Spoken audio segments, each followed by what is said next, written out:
손아 뒤손으로 인사하겠습니다. 복 있는 사람이 됩시다. 복 있는 사람이 됩시다. 은혜 받읍시다. 은혜 받읍시다. 다 잘 될 것입니다. 다 잘 될 것입니다. 다 지나갈 것입니다. 다 지나갈 것입니다. 할렐루야.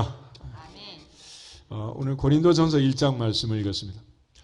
사도 바울은 고린도에 가기 전에 사도행전 16장을 보면 아덴에서 복음을 전하게 되는데, 그가 이제 아덴에 가서 헬라의 철학자들과 더불어서 지혜로운 말로 변론을 하고 논쟁을 했지만, 그래서 교회를 세우지 못하게 됩니다. 그리고 그 다음 기착지가 이제 고린도였는데, 그 고린도에 가서는 오직 성령의 나타남과 능력으로 하겠다. 내 전도함이 사람의 설득력 있는 지혜로운 말로 하지 않겠다 다짐하고, 오직 예수님의 십자가, 그리고 주님이 십자가에 못 박히신 그 십자가 외에는 나는 아무것도 알지 않겠다. 그래서 성령의 능력 사역을 하고 십자가의 복음을 전함으로써 고린도에 이제 엄청난 은혜가 나타나고 성령의 역사가 나타나게 됩니다. 그래서 이제 예배 시간에도 이곳에서 방언하면 저쪽에서 예언을 하고 여러 가지 은사와 사역들이 막 나타났기 때문에 바울이 이제 고린도 14장에 가면 모든 것을 질서 있게 하고 품위 있게 해라, 이런 이제 권면의 말씀을 주게 됩니다. 그리고 이제 고린도서의 가장 유명한 장은 고린도 13장, 무슨 장? 사랑장. 그런데 바울이 이제 이 사랑장을 얘기하게 된 이유가 있어요. 고린도 13장 한번 찾아보겠습니다.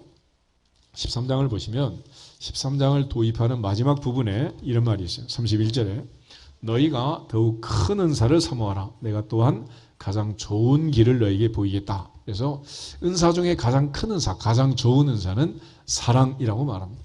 그리고 14장에 보면 사랑을 추구하며 신령한 것을 사모하고 특별히 예언을 하려고 해라. 그래서 그 어떤 은사나 그 어떤 예언의 은사보다도 중요한 것은 사랑이다. 그래서 사랑 없는 예언, 사랑 없는 믿음, 사랑 없는 구제, 사랑 없는 헌신, 모든 것은 무용지물이다라는 것을 강조해요. 그래서 1절부터 3절에 가면 내가 사람 방언, 천사 방언을 해도 사랑이 없으면 나는 소리나는 구리 울리는 꽹과리다. 내가 아무리 멋진 노래를 해도 사랑 없는 노래는 메아리에 불과하다, 이런 것입니다. 또 예언하는 능력이 있어 모든 것을 알고 또 산을 옮길 만한 믿음이 있어도 사랑이 없으면 나는 아무것도 아니다. I'm nothing. 아무것도 아니라. 또 내게 있는 모든 것으로 구제하고 내 몸을 불사르게 내어주고 헌신한다 해도 사랑 없이 한다면 아무것도 아니다라고 말합니다. 특별히 우리 모두가 다 인생을 살면서 가장 중요한 것이 무엇인가? 바울은 사랑이라고 말합니다. 그런즉 믿음, 소망, 사랑, 이 세 가지는 항상 있을 것인데 그 중에 제일은 사랑이라고 그랬어요. 그래서 우리가 흔히 기독교는 사랑의 종교라고 합니다. 그런데 그 사랑으로 인하여 나타난 가장 중요한 일이 바로 은혜라는 것입니다. 은혜. 그리고 그 은혜의 배경이 뭐냐? 바로 사랑이라는 것입니다. 하나님 왜 우리를 부르셨느냐? 왜 우리를 구원해 주셨느냐? 왜 우리에게 이런 은혜를 베풀어 주셨느냐? 한마디로 하나님은 세상을 이처럼 사랑하사 너를 사랑하사 이런 은혜를 주신 거예요.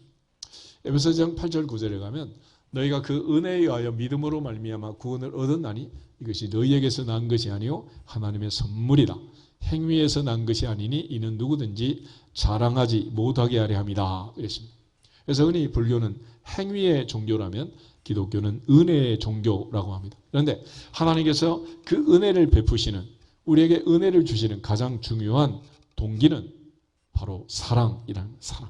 그래서 하나님께서 사랑하시기 때문에, 하나님은 사랑으로 부르셨기 때문에 바울은 오늘 26절에서 형제들아 너희를 부르심을 보라 그러면서 우리 가운데 지혜로운 자가 많지 않다, 능한 자도 많지 않다, 문벌 좋은 자도 많지 않다, 세상의 스펙으로 보면 부름을 받을 만한 사람들이 그렇게 많지 않다는 거예요.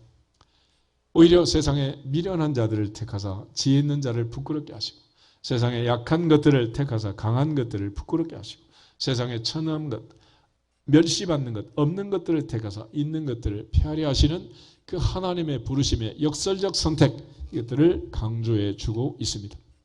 하나님께서 이와 같이 우리를 부르셨기 때문에 오늘도 우리가 이 자리에 있는 것이지, 하나님이 세상 사람들처럼 세상의 조건을 가지고 맨발을 부르시고 선택을 했다면 우리는 부름 받을 만한 사람들이 몇 사람 안 된다는 거예요. 이것이 바로 우리 고린도 교회 편지를 쓰면서 강조한 내용이었습니다. 오늘 특별히 하나님 앞에서 은혜라는 찬양들을 많이 하고 우리가 하나님의 은혜를 감사하고 은혜에 대한 노래를 많이 부르지만은 진정한 은혜가 무엇인가를 우리가 잘 깨달으면 좋겠어요. 은혜의 근거는 사랑인데 사랑은 무엇이냐? 사랑을 하면 갑자기 바보가 되는 거예요. 사랑하면 계산기가 작동하지 않습니다. 하나님이 세상을 사랑하셨고 우리를 사랑하셨기 때문에 하나님이 우리를 사랑하실 때 죄 없는 아들을 우리에게 내어주시기까지 하나님이 계산하지 않고 마음껏 우리를 구원하기 위해서 그 모든 것을 다 희생하고 헌신하고 버리신 거예요. 우리를 양육한 할머니, 할아버지, 아버지, 어머니, 부모 세대가 모든 걸 다 버리고 우리를 아낌없이 사랑을 한 것처럼 계산하지 않았단 말이에요. 근데 요즘 우리 세대는 계속해서 계산을 하고 또 계산하고 따지고 있잖아요. 누가 먼저 받느냐, 나중에 받느냐 이래가면서 국민연금이 2055년이면 고갈이 된다. 어찌할 거냐 이래가면서 계속해서 국민일보도 지난 토요일 보니까 정년을 연장한다 안 한다. 연장하면 젊은 애들 자리가 없어진다. 연장 안 하면 근로할 수 있는 연령이 줄어든다 이러면서 전체를 생각하기보다는 자기만을 생각하는 이런 일들이 계속 반복되고 있고 그러다 보니까 이제 여러 가지 갈등이 커지고 있는 거죠. 그런데 사랑이라는 것은 이 모든 것을 다 덮고 넘어가는 거예요. 그래서 사랑은 허다한 죄를 덮느니라. 하나님이 덮어주시는 그 사랑과 은혜가 아니었으면 우리는 다 하나님 앞에 죄인으로 죽을 수밖에 없는 죄인들이라. 이와 같이 하나님께서 우리에게 은혜를 주셔서 우리가 구원을 받게 된 것입니다. 창세기 6장을 한번 찾아보시면 노아는 온 인류가 멸망할 때 하나님이 구원의 방주에 들어가서 그의 가족을 살려주신 놀라운 은혜를 잊게 되었습니다. 노아는 어떤 은혜를 받았는가? 5절에서 8절 말씀을 같이 한번 읽겠습니다. 여호와께서 사람의 죄악이 세상에 가득함과 그의 마음으로 생각하는 모든 계획이 항상 악할 뿐임을 보시고 땅 위에 사람 지으셨음을 한탄하사 마음에 근심하시고 이르시되 내가 창조한 사람을 내가 지면에서 쓸어버리되 사람으로부터 가축과 기는 것과 공중의 새까지 그리하리니 이는 내가 그것들을 지었음을 한탄함이니라 하시니라. 그러나 노아는 여호와께 은혜를 입었더라. 아멘. 온 인류가 멸망할 때 노아는 살아났습니다. 어떻게 살아났느냐? 그러나 노아는 여호와께 뭘 입었다? 은혜를 입었다. 히브리어로 은혜라는 말을 헨이라고 해요. 헨을 뒤집으면 은혜가 되고 은혜를 뒤집으면 노아가 됩니다. 노아를 뒤집으면 은혜가 되고 은혜를 뒤집으면 노아가 되는데 옛날에 어떤 사람이 그랬잖아. 죽기를 각오하고 천정에 죽자 그렇게 붙여놓고 한참 있다 보니까 죽자 뒤집으면 뭐야?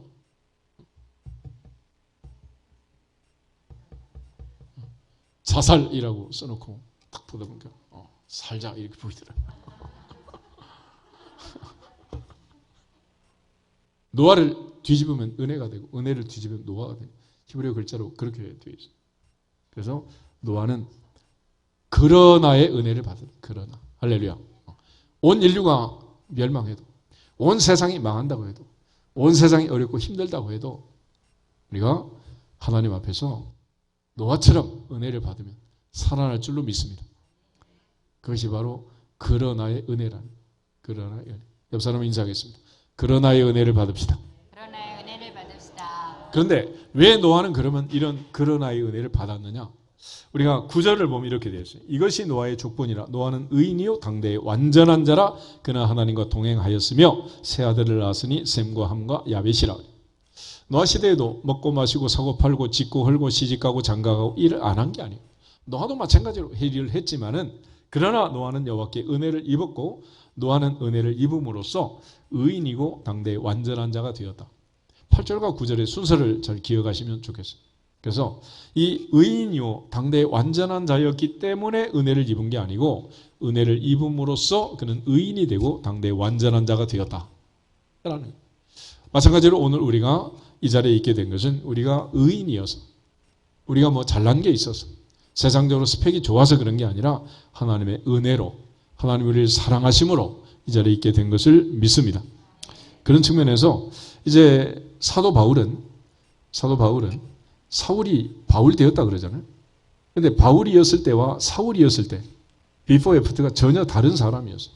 그는 바리새인 사울이 그리스도인 바울이 된 것입니다. 사울이었을 때는 공로주의자, 나는 저 세리와 같지 아님을 감사합니다. 일주일에 2번씩 금식하고 하루 3번씩 기도하고 소득의 11조를 드리고 이런 철저한 바리새인 중에 바리새인으로 살았어요. 그러나 주님을 만난 이후 눈에 비늘이 벗겨지면서 그는 새로운 세상을 보았습니다. 새로운 세계를 보았어요. 이 모든 것이 하나님의 은혜라는 사실을 깨닫게 됩니다. 내가 나 된 것은 하나님의 은혜니라. 하나님의 은혜니라. 그 은혜를 깨닫고 나니까 온 세상이 달라지게 된 거예요. 그러나 하나님 앞에서 신앙생활은 내가 은혜를 깨달음으로부터 내가 받을 만한 자격이 조건이 안 되는데도 하나님이 내게 은혜를 주셨다는 사실을 깨달음으로부터 우리가 깊은 신앙생활, 성숙한 성장한 신앙생활을 하게 되는 것입니다. 요즘 은혜란 노래 많이 부르잖아요. 어릴 적부터 살아온 모든 것이 은혜 아닌 것이 없다. 가사만 구성지게 멋지게 부른다고 되는 게 아니고 진짜로 깨달음이 와야 성장하고 성숙한 그리스도인의 삶을 살게 되는 거예요. 그런 측면에서 그럼 하나님은 어떤 사람을 부르셨느냐? 어떤 사람을 부르셨느냐? 바울은 오늘 첫 번째로 누구를 부르셨느냐라는 이 질문에 대해서 세상으로 따지면은 이건 도저히 조건이 없다. 공통점을 찾을 수 없다. 누구를 부르시는지 이 오리무중이다. 알 수가 없다라는 거예요. 왜냐하면 세상에서는 지혜로운 자, 능한 자, 문벌 좋은 자, 부한 자, 건강한 자, 힘 있는 사람, 세상적으로 볼 때 유익한 그런 사람을 불러야 되는데 하나님의 부르심은 반대라는 거예요. 모세를 부르실 때도 40의 모세가 아닌 80의 노인을 불렀습니다. 이세의 8아들 중에서 키가 크고 멋지게 생긴 사울을 능가하는 장자 엘리압부터 이세의 아들들은 다 제껴놓고 양치기를 하고 있는 양의 우리에서 양 냄새가 펄펄 나는 이 애를 불러다가 왕을 만드시고 기름 부어 세웠습니다. 예루살렘의 명문가의 자제들을 제자로 삼지 않고 특별히 갈릴리의 어부들, 학문 없는 범인들을 불러다가 제자를 삼으신 예수님. 도대체 어떻게 된 거냐? 또 예수님께서 오늘부터 내가 주님을 따르겠습니다. 그럴 때 나를 따라오면 안 된다. 나 따라와야 집 한 칸 마련하기 어려우니까 따라오지 마라. 그렇게 말씀하시고 또 한 사람에게는 너는 나를 따라라 그러자. 우리 아버지 연로하시니 장례 치시러 가겠습니다. 그러자. 죽은 자를 장사하게 하고 너는 나를 따라라. 예수님도 좀 이상하잖아. 하겠다 그러면 못하게 하시고 안 하겠다 그러면 꼭 네가 해야 된다 그러고 막. 이게 이 반전의 반전, 역설의 그 선택이 일어나는 결과 오늘 이 시간 이 자리에 우리가 있는 거예요. 만약 하나님이 이렇게 뒤죽박죽으로 부르지 않았다면 우리는 있을 수 없는 사람들이 지금 여기 모여 있는 거랍니다. 아이들 지금 수능 치고 이제 대학 들어가고 합격자 발표하고 이런 시즌인데 대학에 들어갈 때도 아무나 들어가는 건 아니잖아. 시험 쳐가지고 들어가는 거죠. 이러면서 극장에 들어갈 때도 아무나 들어가는 게 아니라 표를 끊어야 들어가는 거죠. 다 조건이 있는 거예요. 그런데 교회 안에 들어올 때는 아무 조건이 없다. 그래서 이 시간 이 자리에 있는 우리의 공통점을 찾는다면 공통점이 없는 게 공통점이다. 조건이 없는 거예요. 이리 따져도 저리 따져도 아무 조건이 없이 하나님이 우리를 부르셨다는 거예요. 그런 측면에서 사람이 보는 것과 하나님이 보는 건 전혀 다르다라는 것입니다. 이사야 51장에 선지자 이사야가 예수님 오시기 700년 전에 이런 의문풀을 던지게 됩니다. 우리가 전한 것을 누가 믿었느냐? 여호와의 팔이 누구에게 나타났느냐? 하나님 도대체 나를 불러서 이 복음을 전하게 하는데 누구를 구원하시려고 누구에게 은혜를 주시려고 이 복음을 전하게 하는가? 선지자 이사야가 의문이었어요. 예수님도 사도 바울도 복음을 전할 때마다 그게 의문이었어요. 도대체 누가 은혜를 받느냐? 누가 부름을 받느냐? 그런데 하나님께서 선택하는 기준을 보면 분명히 확실하게 성경이 밝혀진 것은 외모는 아니라는 거예요. 외모는 아니다. 그리고 하나님은 중심을 보신다. 그렇게 말씀하시는데 우리 창세기 6장을 다시 한번 보겠습니다. 창세기 6장을 보면 노아 당시에 그 옛날 노아 당시의 사람들도 서로 상호간에 배우자를 선택할 때 뭘 보았느냐? 1절, 2절 우리 두 절만 보겠습니다. 사람이 땅 위에 번성하기 시작할 때 그들에게서 딸들이 나니 하나님의 아들들이 사람의 딸들의 아름다움을 보고 자기들이 좋아하는 모든 여자를 아내로 삼는지라. 아멘.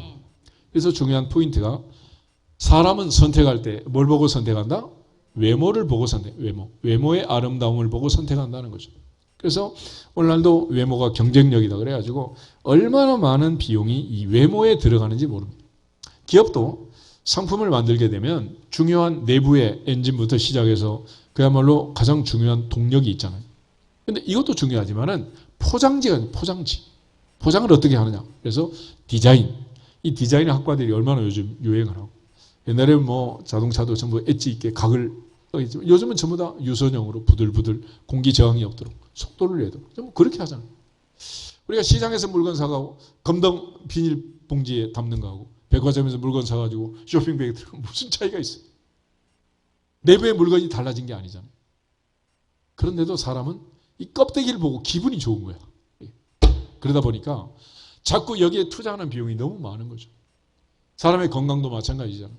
사실은 내부에 오장육부가 튼튼해야 되는데 이 오장육부는 뭐 어떻게 되거나 말거나 우리는 전부 다 보이지 않는 이 부분에 대해서는 관심이 없고 전부 다 얼굴에 찍어 바르려고 수없이 많은 비용이 들어가고 머리를 볶았다 폈다 색깔을 들였다 뺐다 하느라고 얼마나 많은 돈이 들어가. 건강하고 관계 있어요 없어요? 아무 관계 없는 거야.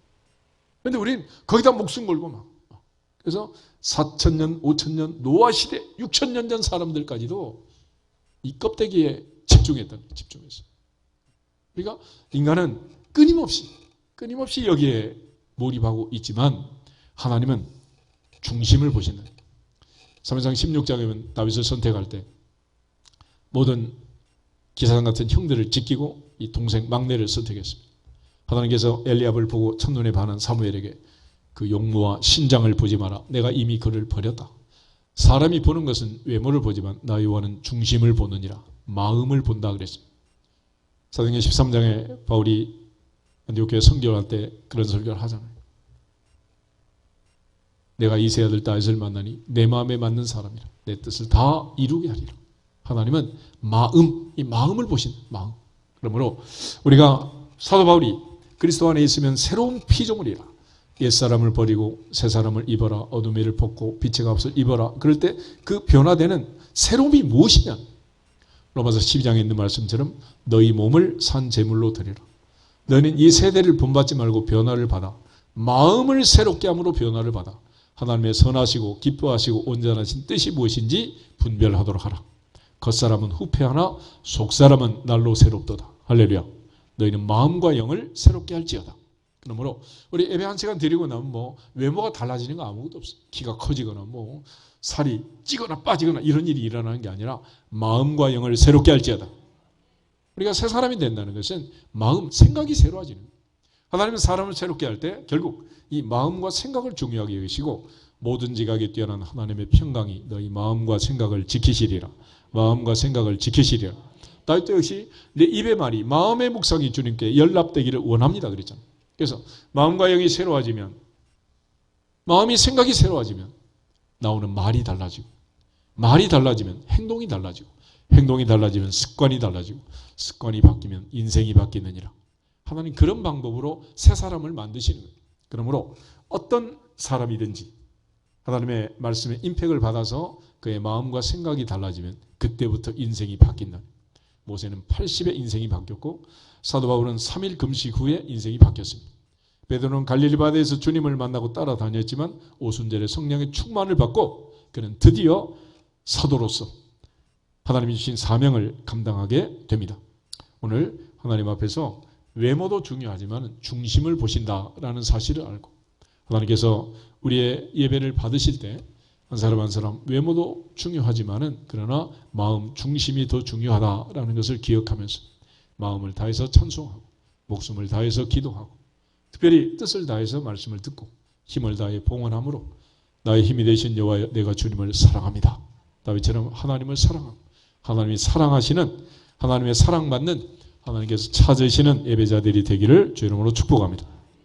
그런 측면에서 이제 하나님의 부르심의 이 중요한 두 가지 특징을 정리하자면 하나는 무조건적 선택이고 또 하나는 불가항력적 은혜라고 할 수 있습니다. 그래서 오늘 바울이 얘기한 것은 무조건적 선택이란 조건이 없다. 조건이 없다. 조건이 없는 것이 조건이다. 그래서 근데 하나님께서 우리를 부르실 때 믿음의 결국은 영혼의 구원이라고 했습니다. 그러니까 하나님의 부르심으로부터 시작해서 영원한 천국에 가기까지의 신앙생활의 과정이 있다는 거예요. 과정이.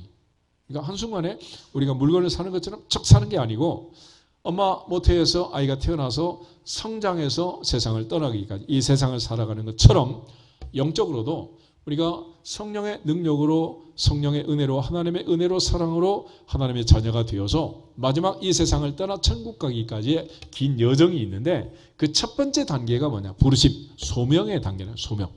그래서 우리가 이제 개혁주의 신학을 할 때는 이 구원이라는 말을 설명할 때 구원은 그렇게 간단한 과정이 아니라 긴 여정이다. 맨 처음 하나님께서 우리를 부르신다는 거죠. 그런데 하나님이 부르실 때 어떤 사람은 반응을 하고 어떤 사람은 거절을 하는 거예요. 오순절에 베드로가 설교를 할 때 많은 사람이 마음이 찔려서 돌아와서 3,000명이 제자가 됩니다. 그러나 스데반이 설교할 때 마음이 찔렸는데 돌로 스데반을 쳐 죽였습니다. 이처럼 하나님이 부르시는데도 마음이 찔리는 대로 받아들이는 사람도 있고 거부하는 사람도 있어요. 그래서 이걸 가리켜 유효한 부르심, 무효한 부르심 이렇게 이제 나눠요. 근데 그 유효한 부르심과 무효한 부르심의 차이점이 뭐냐? 하나님의 강력한 역사가 있다는 그것이 무조건적 선택과 불가항적 은혜라는 하나님의 작용이 거기 들어가는. 그러니까 하나님이 부르시면, 하나님이 선택하시면 아무도 거절할 수 없고 하나님이 부르시면 우리는 하나님의 은혜로 자격 없는 자들이 구원을 받게 된다는 거죠. 그래서 이처럼 하나님께서 우리를 부르실 때 무조건적으로 우리를 부르시고 선택하시고 사랑하시고 아이들이 세상에 태어날 때 우리가 어떤 아이를 이 세상에 태어날지 우리는 모르잖아요. 어떤 아이가 내 집에 올지 우리는 모르는 거예요. 그렇지만 어떻게 생긴 애가 오든지 하나님이 주신 기업으로 알고 우리가 사랑하고 기르는 거 아니겠어요? 키가 크든지 작든지 머리가 좋든지 안 좋든지 육체가 건강하든지 심지어 장애가 있는 애가 온다 하더라도 그것이 하나님의 뜻인 줄 알고 그래서 장애 아를 키우는 이런 부모도 할머니 할아버지도 얼마나 많아. 그러나 우리가 하나님 앞에 세상을 살면서 하나님 우리를 부르실 때 마찬가지예요.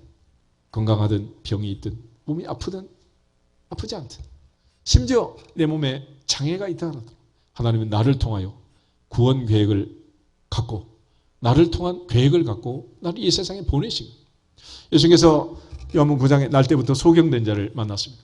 제자들은 당시의 전통과 습관에 젖어서 논쟁을 시작합니다. 이 사람이 소경으로 태어난 것은 자기 죄일까 부모의 죄일까? 죄는 분명히 죄가 맞는데 누구 죄지? 이렇게 이제 논쟁을 하는. 그래서 예수님께서 하신 말씀이 자기도 아니고 부모도 아니고 하나님의 영광을 위하여 이 아이는 이렇게 태어났느니라. 할렐루야. 하나님의 뜻이 있다는 뜻이. 그래서 하나님이 우리를 부르실 때 내가 어떤 자리에서 부르심을 받았든지 하나님이 우리를 부르시면 그 다음에 그 부르심의 은혜 안에서 놀라운 변화가 일어나는 첫 번째 단계가 부르심이라면 두 번째 단계는 중생, 두 번째 태어남, 출생의 단계가 이루어진다. 그러니까 니고데모에게 예수님이 말씀하신 것처럼 물과 성령으로 다시 태어나지 않으면 하나님의 나라에 들어갈 수 없다. 하나님 나라를 볼 수 없다 했습니다. 그래서 하나님이 우리를 부르시면 그 성령의 강력한 역사로 이제 새로운 하나님의 자녀로 태어나게 되는 거예요. 니고데모는 두 번째 모태에 들어갔다 나와야 됩니까? 그랬지만 두 번째 모태가 아니라 성령의 모태, 성령의 역사로 강력한 성령의 역사로 눈의 비늘이 벗겨지고 이목구비의 할례를 받고 새로운 세상을 보는 새 사람으로 태어나게 되는 것입니다. 할렐루야. 이처럼 아이가 이제 모태에서 출생하면 가장 중요한 출생의 소식을 알리는 사인이 뭐요? 궁중에서도 그러잖아. 왕비가 왕자를 공주를 출생하게 되면 모든 대신들이 신하들이 왕이 밖에서 뭔 소리를 기다려? 애기 울음소리를 기다려. 마찬가지로 한 사람이 새로운 생명으로 태어나면 제일 먼저 찾아오는 단계가 회개라는 회개. 주여 나는 죄인입니다. 할렐루야. 그래서 회개 단계로 들어가게 됩니다. 그러면서 동시에 믿음이란 게 오는 거예요. 회개와 믿음이 동시에 이제 작용을 합니다. 그래서 회개가 먼저냐 믿음이 먼저냐 이런 논리적 순서를 따지기도 하지만은 궁극적으로는 이거는 동시적 사건이다. 그래서 우리가 주님이 나의 주인이시고 나의 구세주시고 내가 죄인입니다 라는 사실을 깨닫고 회개하는 그 순간 하나님께서는 우리에게 놀라운 은혜를 베풀어 주시는 것입니다. 이처럼 부르심을 받고 하나님의 은혜로 새 생명으로 하나님의 자녀로 태어나게 되면 가장 중요한 반응이 회개와 신앙의 믿음의 단계로 들어가게 되는 거예요. 주여 나는 죄인입니다. 나를 떠나소서. 그러는 순간 다음 단계는 아니다. 너는 사람 낚는 어부가 될 것이다. 그래서 칭의의 단계를 주시는 거예요. 칭의. 나는 죄인입니다. 아니다. 너는 오늘부터 의인이다. 이렇게 의인이라고 칭해 주시는 칭의의 단계로 들어가는 거예요. 그러고 나서 그 다음에 애를 호적에 올리는 것처럼 하나님께서 하늘의 생명책에 우리를 이름을 기록하시고 양자가 되는 어덥션, 하나님의 자녀가 되는 권세를 주는 거예요. 그래서 영접하는 자, 그 아들의 이름을 믿는 자들에게는 하나님의 자녀가 되는 권세를 주신다. 할렐루야. 그래서 하나님의 자녀가 되는 양자의 단계가 있죠. 그러면 그 다음부터는 어떻게 나는 거예요? 초등학교부터 시작해서 유치부터 시작해서 이제 세상 떠날 때까지 긴 과정을 거쳐서 사람이 세상을 살아가게 됩니다. 이걸 영적으로는 성화 그래. 성화. sanctification. 거룩하게 되는 과정. 내가 거룩하니 너희도 거룩하라 그래서 하나하나 앉은 자리 진 자리 구별해 가면서 이제 거룩한 성화의 과정을 거쳐가게 됩니다. 그런데 이 아이가 성장하면서 이쁜 짓만 하고 크는 건 아니잖아. 미운 5살, 7살 그래가면서 사춘기, 오춘기 거치면서 뭐 집을 나왔다 들어갔다 가출을 했다가 온갖 업앤다운을 하면서 크잖아. 그런데도 마침내 김씨, 씨, 장씨, 고씨, 최씨, 기씨 물려받아서 대를 이어서 대들보가 되잖아. 왜 그렇게 되느냐? 그걸 가르쳐 성경은 성도의 견인이라고. 견인. 하나님께서 이 모든 고난과 어려움을 참고 마침내 인내해서 하나님이 원하는 하나님의 자녀로 천국 백성으로 살아갈 수 있도록 하나님이 붙들어 주시기 때문에 그것이 은혜니라. 그것이 은혜니라. 우리가 넘어지지 않도록 멀리 떠나가지만 다시 돌아올 수밖에 없도록 하나님께서 항상 중심을 잡고 우리를 이끌어 주십니다.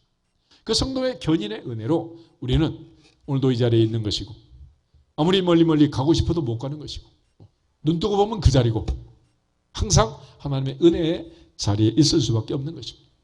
그리고 이제 마지막 이 세상을 떠나면 영원한 천국에 들어가는 자리, 그걸 영화, glorification, 영광의 단계에 들어간다. 그러면 이제 구원이 이제 마무리가 되는 거예요. 그런데 하나님이 어떤 사람을 불러서 영원한 천국의 영광의 단계에 들어가게 하시느냐? 이 첫 번째 부르심, 이 부르심이 중요한 부르심. 누구를 부르냐 도대체? 얼마 전에 그 인도를 내가 갔다 왔잖아요. 인도 가니까 인도는 제일 중요한 게 중고등학교 뭐 대학 들어가는 게 중요한 게 아니라 유치원을 들어가는 게 제일 중요해요. 유치원. 그러니까 카스트 제도잖아요. 카스트. 그러니까 유치원을 명문 유치원을 들어가면 명문 대학까지 코스가 쫙 연결이 돼 있는 거예요. 근데 유치원을 들어갈 때 할머니, 할아버지, 아버지, 어머니 인터뷰하고 뭐 모든 걸 조사하고 이렇게 해가지고 유치원 들어가 하늘의 별 따기야. 하늘의 별 따기. 그다음부터는 쭉 가는 거죠. 세상 사람이 말하기를 금수저, 흑수저 뭐 이런 얘기를 하는데 일단 성도는 하나님의 부르심을 받고 나면 그다음부터는 성도의 견인에 이르러서 천국까지 우리는 할 수 없이 가는 거예요. 그래서 한 번 구원받는 자는 끝까지 구원을 받는다. 그는 우리의 열심이 아니라 이사야가 말하는 여호와의 열심이니라. 여호와의 열심이니라. 그 하나님의 열심으로 가는 거예요. 열심으로. 그러니까 그 하나님의 열심이 아니면 우리는 못 가는 거죠. 그러나 우리는 또한 우리를 포기하지 않는 그 하나님의 열심을 믿기 때문에 지금 내가 비록 넘어지기도 하고 좌충우돌을 하기도 하고 열심을 내기도 하고 게을러지기도 하고 그렇지만 마침내 믿음의 결국 영혼의 구원을 받고 영화의 단계, 영광스러운 그 천국에 들어갈 것을 확신할 수 있는 것은 하나님의 은혜 때문이다. 하나님의 사랑을 믿기 때문이다. 변하지 않는 하나님의 사랑, 변덕 부리는 우리의 사랑이 아니라 이 무한하신 하나님의 사랑 때문에 그렇다는 거예요. 그래서 이 부르심의 단계로부터 이제 구원이 출발하게 되는데 구원의 마지막 영화의 단계까지 이 단계가 이제 있는 거예요. 같이 한번 정리하면서 따라하겠습니다. 소명, 중생, 회심, 신앙, 칭의, 양자, 성화, 성도의 견인, 영화. 우린 지금 어느 여정을 가고 있느냐? 이 사람이 저 사람이 전부 다 성화의 과정을 거쳐서 지금 가고 있습니다. 옛날에 어느 교수님 그 머리가 많이 빠져가지고 항상 좀 핸디캡을 가지고 있더라고. 그래서 찬송가에 그런 말이 있잖아. 머리털보다도 더 많던 내 죄가 주님의 은혜로 이제 다 사라지는 거 아니야? 그래서 내가 교수님 참 부럽습니다. 거의 성화에 이르렀습니다. 그랬더니 이분이 아주 깔깔거리세요. 방송 얼마나 재밌었는지. 여자하고 이제 교회 가서 그 얘기를 했대. 그래서 아주 만날 때마다 그 얘기를 하더라고. 우린 지금 아직도 멀었어. 머리카락이 얼마나 많아 이게.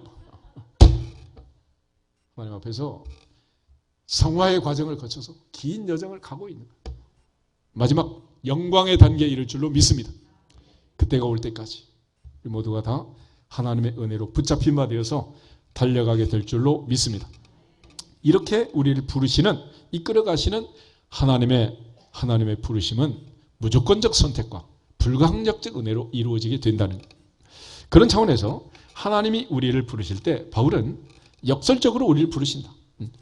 미련한 자를 들어서 지혜로운 자를 부끄럽게 하시고, 약한 자를 들어서 강한 자를 부끄럽게 하시고, 세상에 천한 것, 멸시받는 것, 없는 것들을 택해서 있는 것들을 헤아려 하신다.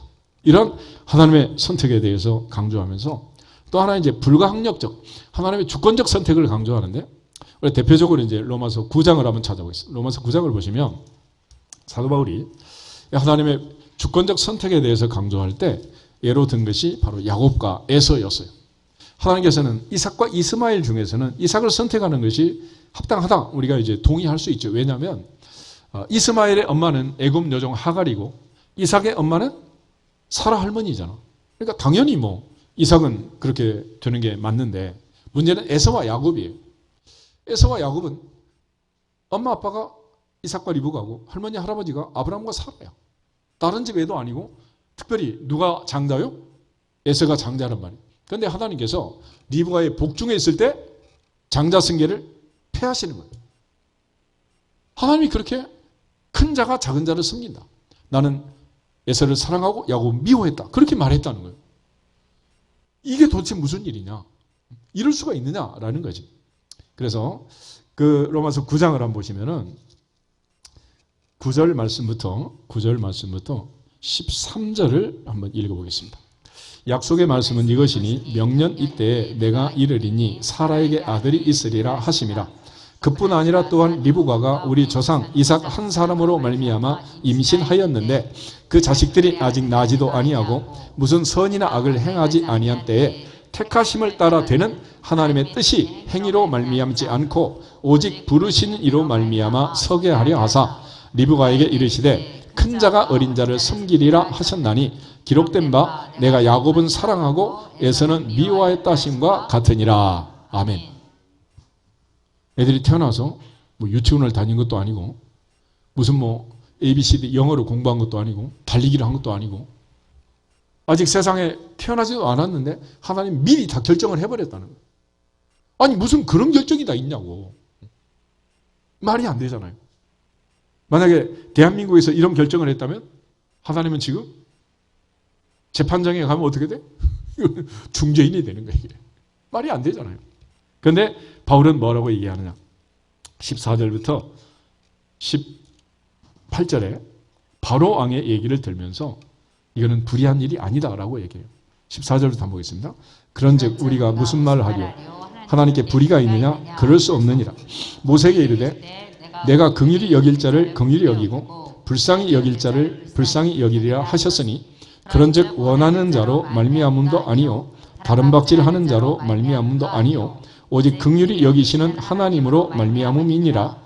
성경이 바로에게 이르시되 내가 이 일을 위하여 너를 세웠으니 곧 너로 말미암아 내 능력을 보이고 내 이름이 온 땅에 전파되게 하려 함이라 하셨으니 그런즉 하나님께서 하고자 하시는 자를 긍휼히 여기시고 하고자 하시는 자를 완악하게 하시느니라. 아멘. 한마디로 말하면 누구 마음대로다? 하나님 마음대로. 여장수가 일본에 가위를 몇 번 두들기느냐? 그건 여장수 마음대로. 하나님 마음대로. 하나님. 그러니까 오직 것이 하나님의 주권인데 하나님이 선택한 기준이 뭐냐? 그러면 긍휼히 여길 자를 긍휼히 여기고 불쌍히 여길 자를 불쌍히 여긴다. 하나님이 정한다는 거예요. 그래서 16절 그런즉 원하는 자로 말미암음도 아니요 다른 박질하는 자로 말미암음도 아니다 그랬습니다. 다시 말해서 하나님께서 우리를 선택하신 기준은 자원에서 우리를 뽑은 것도 아니고 하기 싫다고 해서 그러니 그러고 물리치는 것도 아니라 하고 싶은 자도 너는 안 되겠다 말씀하시고 안 하겠다는데 굳이 꼭 너만 해야 된다. 네가 꼭 해야 된다 라고 우리를 부르셨다는 거예요. 그리고 다른 박질하는 자로 말미암다 아니다. 이게 뭐겠어요? 요즘 뭐 방송에도 보면 트롯 하느라고 뭐 경쟁을 시키고 1대1 데스매치를 하고 막 별짓을 다 하더고 만약 하나님 우리를 경쟁해서 뽑았다면 우리는 이 자리에 있어요 없어요? 있을 수가 없는 사람들이에요. 그러니까 세상의 은사나 달란트나 이런 걸 가지고 우리를 뽑은 게 아니라 우리를 부르시고 선택한 것도 아니라 만약에 그런 경주를 시키고 경쟁을 시키고 시험을 쳤다면 우리는 다 불합격이라는 거예요. 오직 긍휼히 여기신 하나님으로 말미암음이라. 그것이 은혜니라. 그것이 은혜니라. 이 하나님이 주권적으로 우리를 선택해 주셨기 때문에 있는 거예요. 그래서 모세를 선택하고 바로를 강팍한 그 마음을 변함없이 강팍하도록 만드시고 바로를 마침내 멸하는 것입니다. 그래서 이러한 하나님의 선택을 가리켜 19절부터 24절을 보면 그 결과 가장 혜택을 받은 사람이 누구냐라는 거예요. 그것이 바로 우리라고 합니다. 우리. 토기장이가 그릇을 만드는데 하나는 귀 있을 것, 하나는 천이 있을 그릇을 만드는 권한이 없겠느냐. 하나님이 그렇게 만드신 귀한 그릇이 바로 우리라고 하는 21절부터 24절을 같이 보겠습니다. 만일 하나님이 토기장이가 21절 토기장이가 진흙 한 덩이로 하나는 귀 있을 그릇을 하나는 천 있을 그릇을 만들 권한이 없느냐. 만일 하나님이 그의 진노를 보이시고 그의 능력을 알고자 하사 멸하기로 준비된 진노의 그릇을 오래 참으심으로 관용하시고 또한 영광 받기로 예비하신 바 긍휼의 그릇에 대하여 그 영광의 풍성함을 알게 하고자 하셨을지라도 무슨 말을 하리요. 이 그릇은 우리니 곧 유대인 중에서뿐 아니라 이방인 중에서도 부르신 자니라. 아멘. 그러니까 하나님이 그렇게 선택해서 부르신 혜택을 받은 가장 많은 혜택을 받은 사람이 누구라고? 우리라는 우리. 예전에 이 말씀을 했더니 대학생 하나가 그러더라고. 아무리 그래도 내가 야곱은 사랑하고 에서는 미워했다. 성경에 이렇게 기록을 해놓으면 에서가 상처를 받지 않겠냐고. 에서가 교회를 나오겠냐고. 그래서 내가 그랬죠. 걱정하지 마라. 에서는 절대로 이 성경을 읽을 리가 없다. 이 성경을 읽는 애들은 전부 다 에서가 아니라 야곱이다. 김야곱, 이야곱, 박야곱, 최야곱, 고야곱, 정야곱. 야곱만 이 성경을 읽는 거지 에서는 읽을 일이 없다. 걱정하지 마라. 그리고 그 야곱이 누구냐? 바로 누구라고? 우리라면 우리. 나야 나. 하나님께서 그렇게 선택해서 그렇게 우리를 불러주신 것입니다. 그래서 하나님께서 우리를 부르실 때 특별히 나를 부르시고 나를 사랑하시고 구원하실 때 하나님의 부르심의 중요한 두 가지 특징은 첫째는 무조건적 선택, 두 번째는 불가항력적 은혜. 내가 선택한 게 아니라 하나님이 이미 역사하시고 강력한 은혜를 주셔서 우리 이 자리에 오늘도 불러주신 줄로 믿습니다. 이 사람은 인사하면서 이 사실을 가르쳐주면 좋겠어요. 우리는 무조건적 선택을 받았습니다. 우리는 무조건적 선택을 받았습니다. 우리는 불가항력적 은혜를 받았습니다. 우리는 불가항력적 은혜를 받았습니다. 아멘. 놀라운 선택과 은혜 속에서 우리가 하나님의 자녀가 된 거예요. 그러면 왜 하나님은 이런 과정으로 우리를 선택하셨느냐? 왜 우리를 부르셨느냐? 하나님의 의도가 있고 여기에 대한 우리의 반응이 있어요. 그러면 하나님은 왜 그렇게 하셨느냐? 오늘 고린도서 1장을 다시 보시면 29절에 이렇게 설명을 하고 있습니다. 이는 왜냐하면 아무 육체도 하나님 앞에서 뭐하지 못하게? 자랑하지 못하게 하려 하심이라 그랬습니다. 자랑하지 말라. 31절에도 기록된 바 자랑하는 자는 주 안에서만 자랑해라. 주님만 자랑해라. 그것이 하나님의 뜻이라. 그러니까 하나님이 원하시는 것은 우리에게 무한 은혜를 주시고 무한 사랑을 베푸셨는데 단 한 가지, 우리 하나님이 은혜를 주셨습니다. 그 말 한마디 듣고 싶으신 거예요. 아멘. 예레미야 말씀을 한번 찾아보도록 하겠습니다. 예레미야 9장, 예레미야 9장.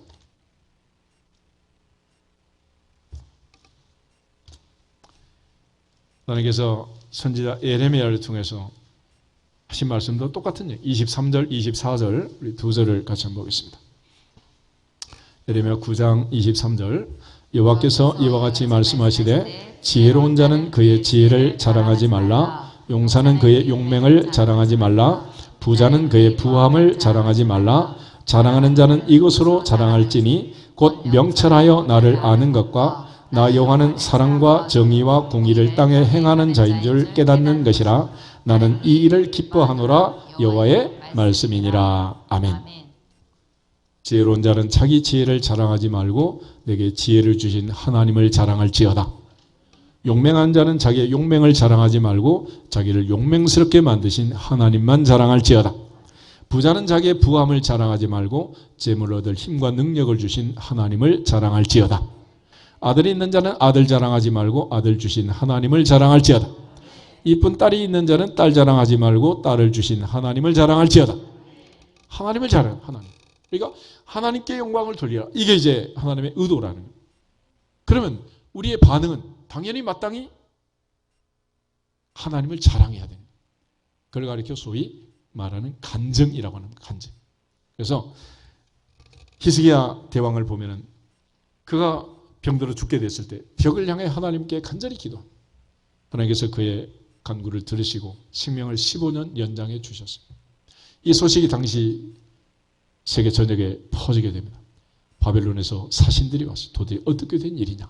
그럴 때 그가 우리 하나님이 내 병을 고쳐주셨다. 한마디만 했으면 됐을 텐데 그는 이 얘기는 안 하고 성전에 있는 왕궁에 있는 금은 보화를 자랑하기 시작합니다.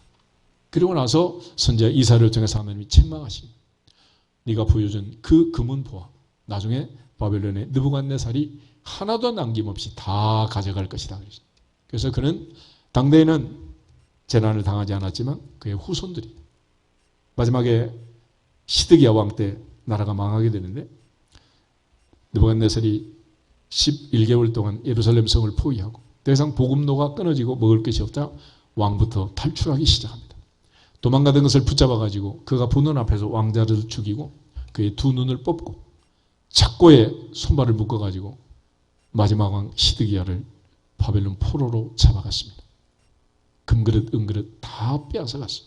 그래서 히스기야는 15년 더 살기는 했지만은 그로 인해서 그의 자손들에게 큰 피해를 입힌 그런 왕이 됐어요. 만약 그가 15년 더 살지 않고 죽었다면 그는 전무후무한 의로운 왕으로 성경이 기록을 했을 거예요. 근데 15년 더 사는 바람에 그의 아들 므낫세 같은 아주 악한 손자 아몬 같은 이런 애들이 태어나고 나라가 풍전등화로 휘말리게 되는 거예요. 헵시바라는 여인을 통해서 므낫세를 낳게 되는데 히스기야 죽고 나서 므낫세가 12살 때 왕이 됐습니다. 만약 15년 더 안 살았으면 그런 애는 태어났다? 태어나지 않았다? 태어나지 않았어요. 그러니까 간증하기 싫으면 그냥 죽는 게 낫다. 그래서 올해는 크고 작은 모든 일을 간증할지어다. 하나님이 내게 주신 은혜를 체험할 뿐만 아니라 간증하라는. 간증은 두 가지입니다. 첫째는 하나님은 전능하시다. 두 번째 나는 약하다. 내가 은혜 받을 만한 조건이 없었다. 이 두 가지를 간증하는. 창세기 21장을 보겠습니다. 창세기 21장에 보면 아브라함 100살에 사라 할머니가 이삭을 낳잖아요. 하나님께서 이스마엘 태어나고 13년 만에 아브라함을 찾아와서 아브라함은 나는 전능한 하나님이다. 너는 내 앞에 생각해 완전하라. 그랬잖아요. 그 하나님 앞에 아이가 태어났을 때 사라 할머니 이렇게 간증하는 5절부터 7절을 보겠습니다. 아브라함이 그의 아들 이삭이 그에게 태어날 때 100세라. 사라가 이르되 하나님이 나를 웃게 하시니 듣는 자가 다 나와 함께 웃으리로다. 또 이르되 사라가 자식들을 젖먹이겠다고 누가 아브라함에게 말하였으리오마는 아브라함의 노경에 내가 아들을 낳았도다 하니라. 아멘. 하나님이 나를 웃게 하시니 듣는 자가 다 나와 함께 웃으리로다. 그래서 간증은 주어는 항상 하나님, 동사는 하게 하셨다. 할렐루야. 오늘도 추운 날씨이지만 하나님께서 우리를 교회에 와서 예배 드리도록 하게 하신 걸 믿습니다. 오늘도 하나님께서 건강을 주셔서 찬양하게 하시고 믿음으로 기도하게 하시고 열린 마음으로 주님의 말씀을 듣게 하시고 이 모든 것이 은혜니라. 하나님이 하게 하셨습니다. 그러니까 아무리 맛있는 산의 진미를 줘도 건강하지 못하면 못 먹는 거 아니겠어요? 하나님께서 우리에게 오늘까지 하게 하심으로 있는 것이고 이제 마지막 어느 순간인가는 이제 그만해라 못하게 하시면 이제 가는 거예요. 그때는 가는 거죠. 그래서 하나님이 하게 하셨습니다. 모든 것이 하나님의 은혜입니다. 그것이 은혜니라. 그걸 간증하는 거예요. 내가 아이를 도저히 낳을 수 없는 불임의 몸을 가지고 90년을 살았는데 태가 일려서 애가 태어났다는 거예요. 내가 한 일이 아니잖아요. 하나님이 웃게 하시니 모든 사람이 나와 함께 웃으리로다. 할렐루야. 이처럼 하나님이 나를 웃게 하셨습니다. 하나님이 하게 하셨습니다. 그걸 간증하는 거예요. 두 번째로 우리가 이제 간증할 것은 사도 바울처럼 나의 약함을 간증하는 거예요. 고린도후서 12장 한번 보겠습니다. 고린도후서 12장 7절에서 10절. 고린도후서 12장 7절 말씀 같이 읽겠습니다. 여러 계시를 받은 것이 지극히 크므로 너무 자만하지 않게 하시려고 내 육체의 가시 곧 사탄의 사자를 주셨으니 이는 나를 쳐서 너무 자만하지 않게 하려 하심이라. 이것이 내게서 떠나가게 하기 위하여 내가 3번 주께 간구하였더니 나에게 이르시기를 내 은혜가 내게 족하도다. 이는 내 능력이 약한 데서 온전하여짐이라 하신지라. 그러므로 도리어 크게 기뻐함으로 나의 여러 약한 것들에 대하여 자랑하리니 이는 그리스도의 능력이 내게 머물게 하려 함이라. 그러므로 내가 그리스도를 위하여 약한 것들과 능력과 궁핍과 박해와 곤고를 기뻐하노니 이는 내가 약한 그때에 강함이라. 아멘. 내가 약하지 아니하면 하나님의 은혜를 깨달을 수가 없다는 거예요. 그래서 시편 기자는 고난 당한 것이 내게 유익이라. 내가 약할 때 하나님이 은혜를 주셨고 약한 나에게 하나님이 은혜를 주셔서 내가 회복이 되었습니다 라고 자기의 약함을 간증하는 거예요. 그러니까 나는 도저히 하나님의 은혜가 아니면 설 수 없는 자였고 일어날 수도 없는 자였고 걸을 수도 없는 자였고 나는 아무것도 할 수 없었지만 하나님이 은혜를 주셨습니다.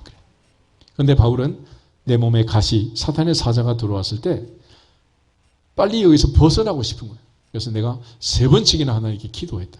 이거 좀 제거해 주세요. 제거해 주세요. 그런데 3번이나 기도했는데 그대로 내버려 두고 내 은혜가 내게 족하다. 내 능력은 약한 데서 온전해진다. 너는 그걸 빼고 네가 건강하게 되면 너무 교만하게 돼서 안 되겠다. 너는 자만하게 돼서 안 되겠다. 그래서 하나님은 겸손한 자에게 은혜를 주시고 교만한 자는 물리치시느니라. 그러니까 하나님의 은혜를 받을 수 없는 사람이 되고 만다는 거예요. 그래서 대부분의 세상의 사람들이 출세하고 높은 자리에 올라가지만은 넘어지게 됩니다. 왜냐하면 교만 때문에. 그래서 잠언 16장 18절에 가면 교만은 패망의 선봉이요 거만한 마음은 넘어짐의 앞잡이다. 그래서 하나님께서 은혜를 주실 때는 고난을 겸하여 주시느니라.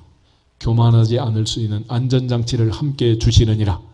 그래서 하나님이 사랑하시는 사람들은 이 집이고 저 집이고 들어가서 보면은 겉으로는 멀쩡한데 다 가시가 하나씩 있는 거예요. 욥을 공격할 때 사탄이 물질로 자녀들로 질병과 병마로 인간관계로 공격했던 것처럼 문 열고 들어가 보면 멀쩡한 줄 아는데 물질적으로 문제가 많을 수도 있고 또 자녀들이 가시가 되어서 힘든 가정도 있고 그래서 평생 어느 사람이나 자식 이기는 부모가 어디 있겠어요. 그러니까 이 자녀들로 인하여 오는 어려움이 리스크가 너무 많은 거예요. 또 이 사람이고 저 사람이고 나이 들어 늙어가면 찾아오는 원치 않는 친구가 하나 있잖아. 병마라는 거. 누구한테나 하고 오는 거예요. 그래서 우리가 건강할 때 건강을 잘 지키고 내가 건강한 것은 하나님의 은혜이고 몸이 아픈 것은 당연한 일이다 생각하셔야 돼요. 그래서 이런 여러 가지 일들로 인해서 우리를 늘 하나님 앞에 겸손할 수밖에 없도록. 그래서 하나님이 은혜를 주셔서 이거는 의사가 고칠 수 있는 병도 아니고 이거는 하나님께 기도하고 하나님이 지켜주시고 하나님이 건강을 주셔야 하는 문제다라는 깨닫게 하시는 거예요. 그래서 항상 하나님께서 우리의 연약함을 동시에 주셔서 하나님을 의지하도록 교만하지 않도록 은혜가 떠나지 않도록 은혜를 계속해서 유지할 수 있도록 머물 수 있도록 주신 그 은혜가 바로 약함이라는 약함. 그래서 사도 바울은 나는 약할 때 강하다 말씀하시고 특별히 나는 약한 자였습니다 라는 고백을 합니다. 이처럼 우리 간증이라는 것은 먼저는 하나님의 전능하심을 강조하고 또 하나는 나의 약함을 강조하는, 이런 차원에서 이제 사도 바울은 자기는 무자격자였지만은 그러나 하나님이 그에게 너무 많은 은혜를 주셨다라고 얘기해요. 오늘날 우리가 은혜라는 찬양, 복음성가를 많이 하는데 그 가사의 원형이 되는 구절이 있어요. 고린도전서 15장을 한번 찾아보시죠. 고린도 15장 9절 10절 두 절 한번 보겠습니다. 고린도 15장 9절 말씀. 나는 사도 중에 가장 작은 자라. 나는 하나님의 교회를 박해하였으므로 사도라 칭함받기를 감당하지 못할 자니라. 그러나 내가 나 된 것은 하나님의 은혜로 된 것이니 내게 주신 그의 은혜가 헛되지 아니하여 내가 모든 사도보다 더 많이 수고하였으나 내가 한 것이 아니요 오직 나와 함께 하신 하나님의 은혜로라. 아멘.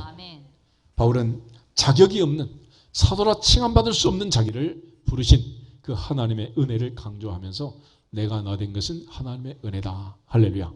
또 모든 사도보다 더 많이 수고하고 1차, 2차, 3차 전도여행하고 로마까지 가서 복음을 전하고 마지막 순교하는 이 모든 과정이 하나님의 은혜니라. 하나님의 은혜니라. 그래서 바울은 이 은혜를 하나님 앞에서 감사하면서 나처럼 하나님의 은혜를 많이 받은 자가 있는가라는 강조를 하는 거예요. 그는 사도라 칭함받기를 감당치 못할 자다 얘기했는데 에베소서 3장을 보면은 그는 이제 사도가 아닌 성도라고 자기를 낮춰요. 에베소 3장을 보겠습니다. 7절에서 9절. 에베소서 3장 7절, 8절, 9절 말씀 312페이지 그래서 3장 7절. 이 복음을 위하여 그의 능력이 역사하시는 대로 내게 주신 하나님의 은혜의 선물을 따라 내가 일꾼이 되었노라. 모든 성도 중에 지극히 작은 자보다 더 작은 나에게 이 은혜를 주신 것은 측량할 수 없는 그리스도의 풍성함을 이방인에게 전하게 하시고 영원부터 만물을 창조하신 하나님 속에 감추어졌던 비밀의 경륜이 어떠한 것을 드러내게 하려 하심이라. 아멘. 그는 에베소 교회 성도들의 편지를 하면서 8절에 자기를 이렇게 소개합니다. 모든 성도 중에 지극히 작은 자보다 더 작은 나. 우리가 사울이라는 이름과 바울이라는 이름의 뜻이 있는데 사울은 큰 자라는 뜻입니다. 큰 자. 그래서 초대왕 사울은 기골이 장대한 자였고 그의 아버지 기스가 이름을 지어준 대로 그는 아주 거인으로 성장했습니다. 아마 사도 바울의 아버지도 사울이라는 이름을 지면서 베냐민의 지파였기 때문에 사울 왕처럼 너도 큰 자가 되라. 그래서 사울이라는 이름을 지어준 것 같아요. 그런데 바울은 주님을 만난 이후에 이름을 볼이라고 바꿨습니다. 이 바울이라는 이름의 뜻은 작은 자, 작은 자, 작은 자. 그래서 나는 모든 성도 중에 지극히 작은 자보다 더 작은 자다. 그런데 그는 이제 사도로 성도로 낮추지만 이제는 사도도 성도도 아니야. 난 죄인이다. 죄인. 디모데전서 1장을 한번 보겠습니다. 디모데전서 1장을 보면 말년에 이제 편지를 쓰면서 그의 죽을 날이 가까이 왔을 때 그는 드디어 깨닫습니다. 나는 사도도 아니고 성도도 아니고 죄인이라는 12절부터 16절 말씀을 같이 한번 읽어보겠습니다. 12절. 나를 능하게 하신 그리스도 예수 우리 주께 내가 감사함은 나를 충성되이 여겨 내게 직분을 맡기심이니 내가 전에는 비방자요 박해자요 폭행자였으나 도리어 긍휼을 입은 것은 내가 믿지 아니할 때 알지 못하고 행하였음이라. 우리 주의 은혜가 그리스도 예수 안에 있는 믿음과 사랑과 함께 넘치도록 풍성하였도다. mit보다 모든 사람이 받을 만한 이 말이여 그리스도 예수께서 죄인을 구원하시려고 세상에 임하셨다 하였도다. 죄인 중에 내가 괴순이라. 그러나 내가 긍휼을 입은 까닭은 예수 그리스도께서 내게 먼저 일체 오래 참으심을 보이사 후에 주를 믿어 영생 얻는 자들에게 본이 되게 하려 하심이라. 아멘. 그는 과거를 얘기하면서 비방자, 박해자, 폭행자였던 나. 그러나 이 받을 수 없는 은혜를 받았다. 그러면서 가장 좋은 신앙생활에서 가장 좋은 우리가 믿을 만한 한 가지 키워드가 있다면 그는 죄인 구원이라는. 그래서 15절에 mit보다라는 말은 밉기도 하고 이쁘기도 하다 이런 얘기가 아니고 신실하다, 참되다 그래. 모든 사람이 받을 만한 참된 말, 신실한 말. 그게 뭐냐? 그리스도 예수께서 죄인을 구원하려고 세상에 임하셨다. 이거보다 더 좋은 말이 없다. 그러니까 신구약 성경을 통틀어서 마지막 한 문장으로 하나님의 사랑을 표현하면 그리스도 예수께서 누구를 구원하려고? 죄인을 구원하려고 세상에 오셨다는 거예요. 이게 하나의 문장이고, 그 다음에 죄인 중에 내가 괴순이라, 이 두 개의 문장이 관계대명사로 연결이 되어 있는 거예요. 그래서 뒤에 있는 내가 죄인 중에 내가 괴수다 할 때 이 죄인의 선행사가 앞에 있는 죄인인 거예요. 그래서 이 두 문장을 관계대명사 선행사로 해서 해석을 하면 그리스도 예수께서 죄인을 구원하려고 세상에 임하셨는데 그 죄인 중에서 내가 프로토스, 괴수다. 괴수라는 프로토스라는 말인데 이 말은 선봉장, 치프, 맨 앞에 전쟁터에서 서 있는 사람. 그러니까 80억이 일렬로 서 있으면 맨 앞에 바울이 있고 예수님이 인류를 구원하러 오시는 거예요. 선착순 한 명 그러면 누가 구원받는 거야? 내가 받는 거야. 내가. 그러니까 바울은 주님은 나를 사랑하사 나를 위하여 자기 몸을 버리시고 이 땅에 오셨다. 그 주님이 구원하러 온 이 인류의 죄인 중에 내가 맨 앞자리에 있다 라는 고백하는 거예요. 그러니까 나는 죄를 너무 많이 지은 죄인입니다. 그런 고백이 아니라 나는 주님의 은혜를 가장 많이 받은 첫 번째로 받은 단 한 사람. 온 인류를 구원하는데도 예수님의 십자가가 필요하지만 나 하나 구원하는데도 십자가가 필요하고 아담과 하와 둘이 사는데도 5대양 6대주 온 우주 만물이 필요한 것처럼 인류 전체가 사는데도 이게 다 필요한 거 아니겠습니까?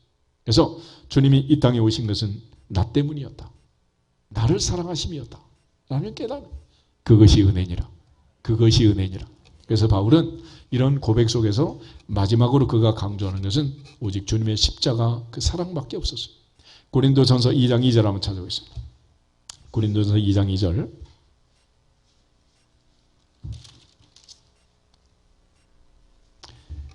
고린도전서 2장 2절. 내가 너희 중에서 예수 그리스도와 그가 십자가에 못 박히신 것 외에는 아무것도 알지 아니하기로 작정하였음이라. 아멘. 예수님의 십자가 외에는 아무것도 알지 않기로 했다. 그리고 바울은 마지막에 자랑하는 것이 바로 이 십자가밖에 없었습니다. 갈라디아서 6장을 읽고 기도하겠습니다. 갈라디아서 6장을 보시면 갈라디아서 6장 13절, 14절. 바리새인 사울이었을 때는 할례를 자랑했지만 그리스도인 바울이 된 다음에는 십자가밖에 자랑할 게 없다라고 고백하는 13절. 할례를 받은 그들이라도 스스로 율법은 지키지 아니하고 너희에게 할례를 받게 하려는 것은 그들이 너희의 육체로 자랑하려 함이라. 그러나 내게는 우리 주 예수 그리스도의 십자가 외에 결코 자랑할 것이 없으니 그리스도로 말미암아 세상이 나를 대하여 십자가에 못 박히고 내가 또한 세상을 대하여 그러하니라. 아멘. 바울은 남은 인생 이 십자가만 자랑하기로 작정했다. 그리스도 예수의 십자가 외에는 알고 싶지 않다.